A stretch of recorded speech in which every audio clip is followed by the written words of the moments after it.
Okay, I'm LJ. I'm the singer in Victor, and I'm gonna wait.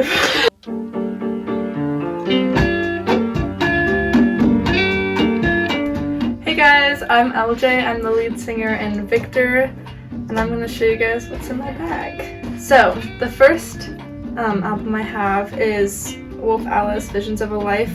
I think the first song I listened to on this album was Yagfu. Just like a crazy song where she's just screaming, but she's just amazing and I recommend her.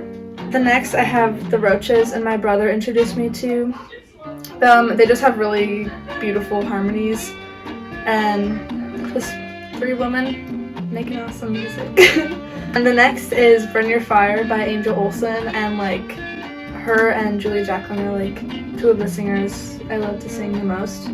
And this is just the best album, and my friend from home, Vivian, introduced me to them because she had a shirt that was really comfortable with this album on it, and so I started listening to it after that. And then No Doubt, I listened to it a lot when I was like 16 during my like Riot Girl era, and I know like some people wouldn't consider this like Riot Girl, but it was definitely in the mix among like other albums I would listen to during that time, but this was on repeat for that summer. The last one is Otis Redding, and I feel like I can't not have him in here. We're actually talking about him in my music class right now, and so it kind of reminded me of everything in his classic Sitting on the Dock of the Bay. Or just the Dock of the Bay, actually. But that's what's in my bag, and thanks for watching! Hey, I'm Ella. I'm the guitarist for Victor. Okay, so I found 5 things. We're gonna go chronologically from when I started to like music to now. First things first, this could be kind of controversial, is the Nirvana MTV Unplugged in New York record. All Apologies is like one of my favorite Nirvana songs of all time, as well as Dumb, and to hear them acoustically just kind of totally gave them a different sound, which I really loved.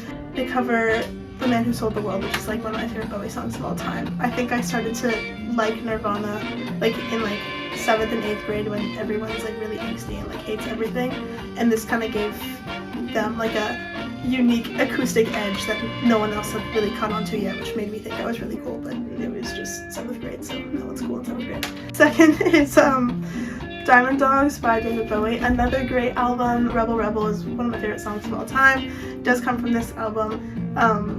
Another artist that totally made me love music and totally just changed my perception of life and everything. So attribute a lot of things musically to that man. Third is when I started to pick up guitar. My parents raised me on rhythm, blues, and soul and funk, which all derive from like original blues artists like Muddy Waters. There's just a lot of really great songs on it, and one of the bassists, Willie Dixon, is like one of my favorite funk and blues bassists of all time. And it was definitely one of the first albums that I started listening to when I was developing like my own style of learning to play guitar. Next is Sly and the Family Stone, Fresh. Iconic album. Every song on this album is so good.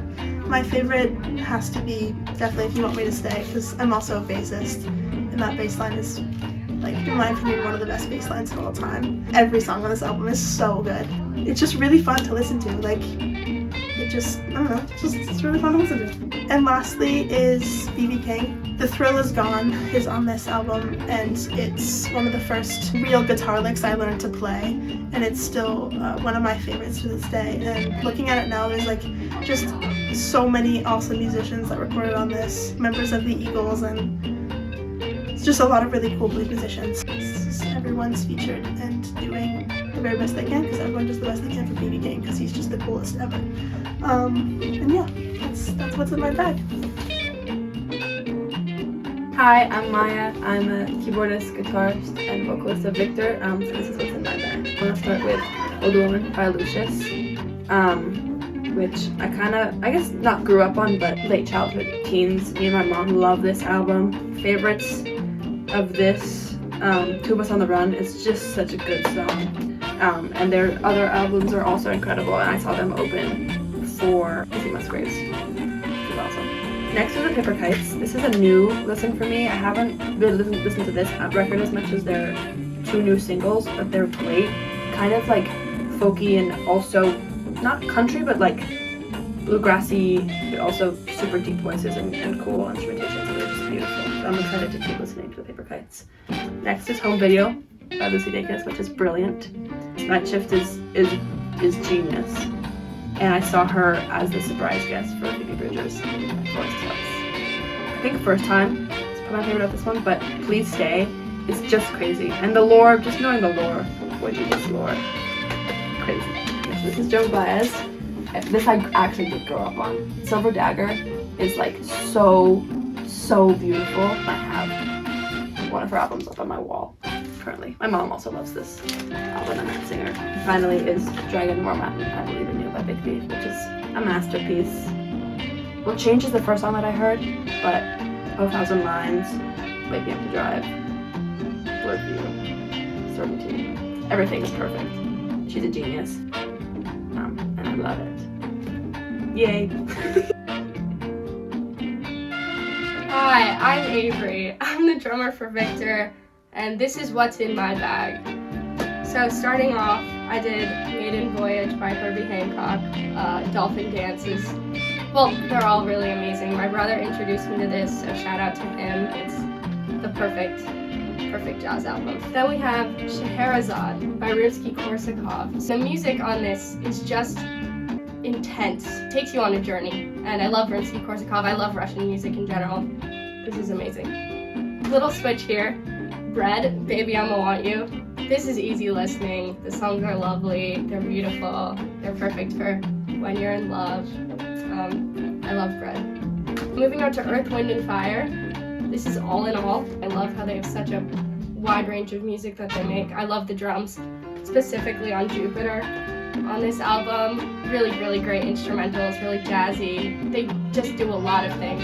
It's awesome. And lastly, I chose this Morrissey double-sided single. I think My Love Life is amazing. I think it's Morrissey's best pop song. Then there's also I've Changed My Plea to Guilty. I also love that song. It's always on the B-side of this one. I think Morrissey is a really great songwriter. You know, maybe controversial, but you know, it's pop, it's fun, it's great. You know, he's being himself. Also, in the music video to this, he's driving in a Rolls Royce. And all the people in the car have like the same haircut as Morrissey, and it's really fun to watch. Thank you. Hey, I'm Liv. I'm the bassist for Victor, and this is what's in my bag. First off, Regina Spektor, Begin to Hope, one of the best albums in the entire world.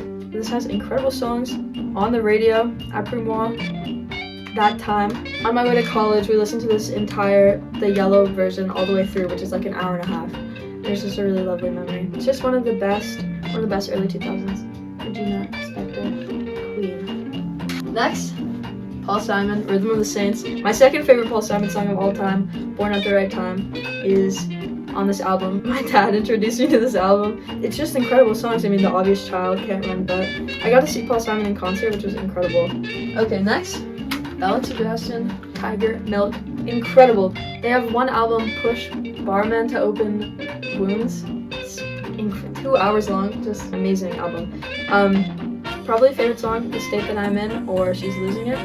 Incredible. Or Expectations. First 3 songs on this album are amazing. Okay, LCD Sound System. I just wrote a 9-page paper on their debut. Like, James Murphy is just one of the smartest people, and probably the person that I know most about in the world. Obviously, Dance Yourself Clean, Drunk Girls, All I Want, I Can Change, You Wanted to Hit, Home.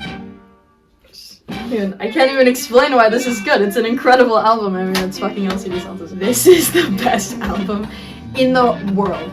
Okay, you're gonna look at me and be like, just like some early 2000s guy who like just discovered like rock, and now it's like the Strokes are like hot, and like you love them, and like, oh my god, let me get them. They're so cute. I love them. The Strokes probably after LCD Sound System was like the band that I know the most about. Also, okay, here's a little story about this.